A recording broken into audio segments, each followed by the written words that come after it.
Hello everyone, my name is Kenton Kivestu. I'm an ex-Googler, an ex-BCG consultant, and the founder of RocketBlocks. In today's RocketBlocks mini lesson, we're going to be talking about how to read and interpret charts and data displays given to you in case interviews. This is a really critical part of case interviews because companies hiring you and using case interviews want to see that you've got an ease and ability to work with data and that you're not intimidated by it and you can pull out the relevant insights quickly and easily. So in this video, we're going to talk about a couple of key tips for doing that well and demonstrating that skill, and then walking through a live example. Let's go ahead and jump in. So now let's talk about the specific tips for interpreting a chart. And this holds true for a chart that's passed across a table in the real world, or if you're in a Zoom interview and it's just put up on screen. Basically, there are three things that you want to do. The first is orient yourself to the information provided. The second is identify the key trends that are presented in that data. And third is formulate key hypotheses about what could be going on and connect them back to the core problem that you're trying to solve in the case interview. Now, for each of these three steps, as you are going through and doing them, you want to be verbalizing and articulating what you're learning and seeing.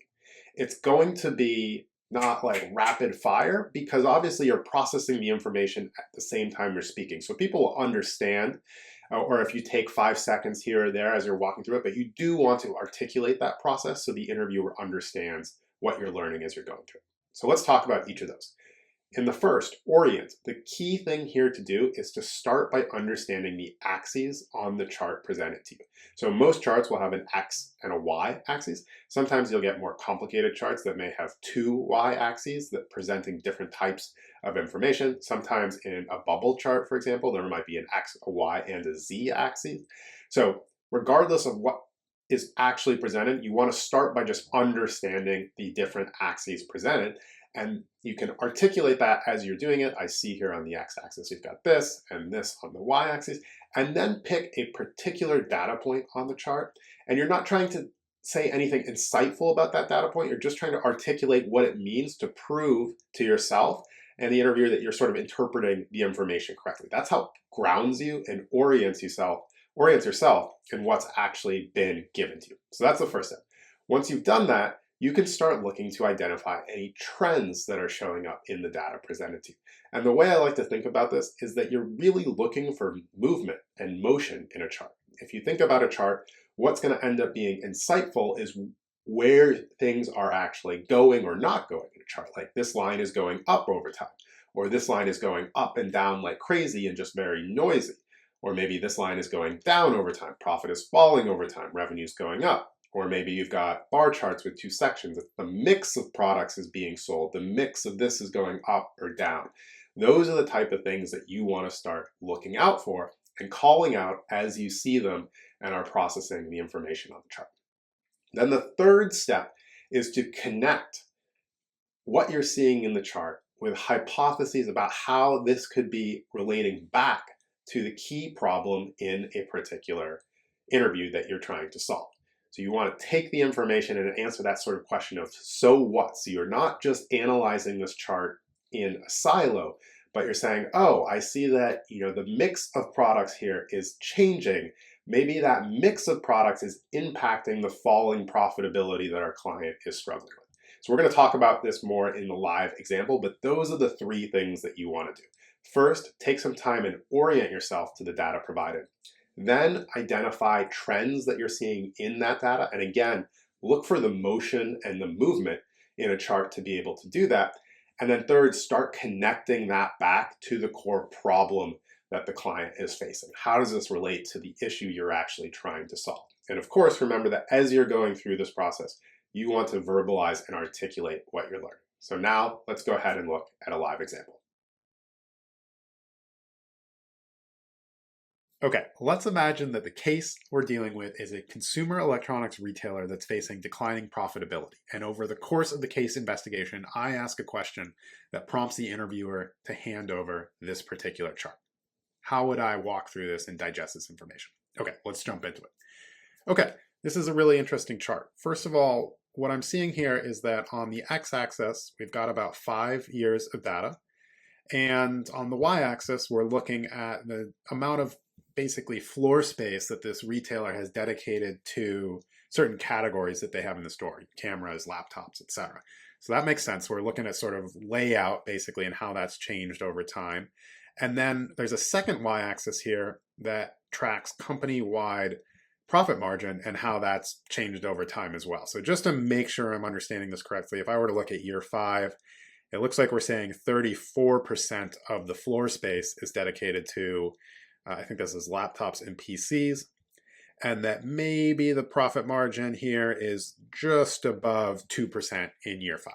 Okay, so I feel like I'm pretty grounded in what I'm looking at. Couple initial reactions to this data as I think about it and you know what our client is facing here. First is that profitability has declined pretty precipitously from year 1, year 2 over to year 5. We were looking at 4% in year 2 to just over 2% in year 5. So that's almost a 50% decline. We want to take that really seriously and obviously figure out what's going on there, because that's pretty material. The second thing that jumps out is that there's a really big shift in how the floor space in our stores is dedicated. If you look at something like year 1, looks like we had about 50% dedicated to cameras. By the time we're in year 5, we've got 20%. There's some other pretty big shifts happening as well. Laptops and PCs grows and then sort of shrinks again.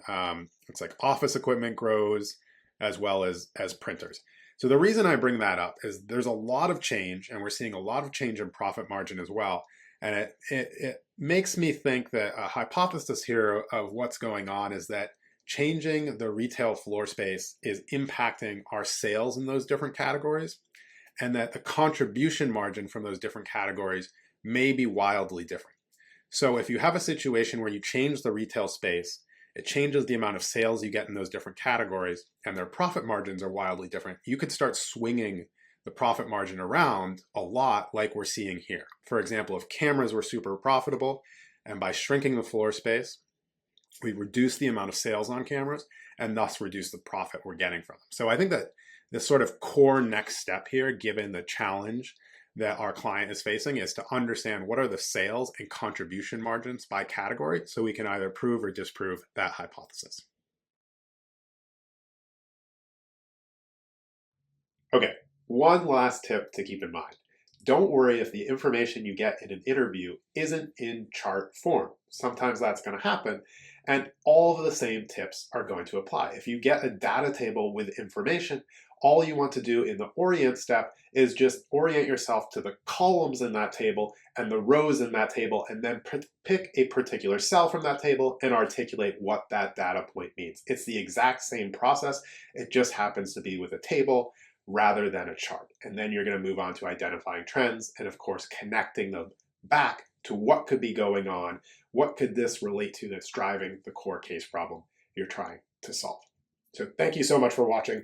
We've got a ton of great content coming out on a weekly basis. So if you haven't subscribed yet already, please do so below. There is a big red button. If you hit subscribe, you'll get all our content as soon as it comes out. And if you're looking to get better at reading and interpreting drills, we have a ton of drills available at RocketBlocks.me in our core interview prep module. This is exactly the type of stuff we provide to help candidates get ready for interviews. So have a great day, and thanks for watching.